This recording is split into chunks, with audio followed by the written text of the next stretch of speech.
Suspension നടപടിയെ വിമർശിച്ച് മുതിർന്ന IAS ഉദ്യോഗസ്ഥൻ ഡോക്ടർ ബി അശോക് സസ്പെൻഷനെ കാര്യമാക്കുന്നില്ലെന്ന് അദ്ദേഹം പറഞ്ഞു. ഭൂസ്വത്ത് വിറ്റ് ആ പണം കൊണ്ട് ജീവിക്കും. സർക്കാർ ഫണ്ട് തെരഞ്ഞെടുപ്പിനായി ദുരുപയോഗം ചെയ്തെന്നാണ് താൻ മുൻപ് പറഞ്ഞതെന്നും ഡോക്ടർ ബി അശോക് വ്യക്തമാക്കി. ഞാൻ 28 വർഷം സർവീസ് പൂർത്തിയാക്കിയ ആളാണ്. എനിക്ക് കേരളത്തിൽ ഒരു സർവീസിൽ ഒരു പ്രൊമോഷൻ മാത്രമേ എടുത്തുള്ളൂ. എനിക്കിതുകൊണ്ടൊരു ചുറ്റുമില്ല. എനിക്ക് ഭാഗ്യം വെച്ചാൽ ഭൂസ്വത്തുള്ള പുറത്ത് ജനിച്ചതുമില്ല.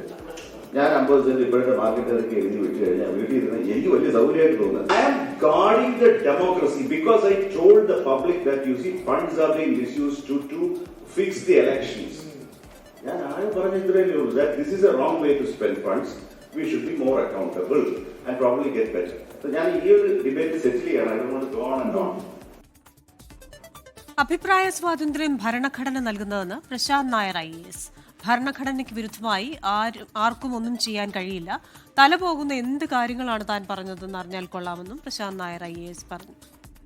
തീരുമാനമെടുക്കുന്നവർക്ക് മനസ്സിലാവാത്ത പോലെ അഭിനയിക്കുന്നതോ എനിക്ക് മനസ്സിലാക്കാം. പക്ഷെ പൊതുസമൂഹത്തിന് എഴുത്തുമായനെ അറിയാവുന്ന എന്ന് അവകാശപ്പെടുന്ന നമ്മുടെ കേരള പൊതുസമൂഹത്തിന് ഈ ഭരണഘടന ഉണ്ടല്ലോ, എടുത്ത് തുറന്നൊന്ന് വായിച്ചു നോക്കാവുന്നതാണ്. ഞങ്ങൾക്ക് അവകാശമുണ്ടോ ഇല്ലയോ വായിച്ചാൽ മതി. ഈ ഭരണഘടനയ്ക്ക് വിരുദ്ധമായിട്ട് ഇവിടെ ആർക്കും ഒരു ചട്ടവും ഒരു നിയമവും ഉണ്ടാക്കാൻ പറ്റില്ല. നിങ്ങൾ സംസാരിക്കാൻ പാടില്ല, നാക്കടക്കൂ എന്ന് പറഞ്ഞു കഴിഞ്ഞാൽ നിങ്ങൾക്കെന്തോ പുറത്ത് അറിയിക്കാൻ പാടില്ലാത്ത എന്തുകൊണ്ടെന്നല്ലേ അർത്ഥം. എന്ത് തലപോകുന്ന കാര്യങ്ങളാണ് ഞങ്ങൾ പറഞ്ഞതെന്ന് കൂടെ ഒന്ന് അറിഞ്ഞാൽ കൊള്ളായിരുന്നു.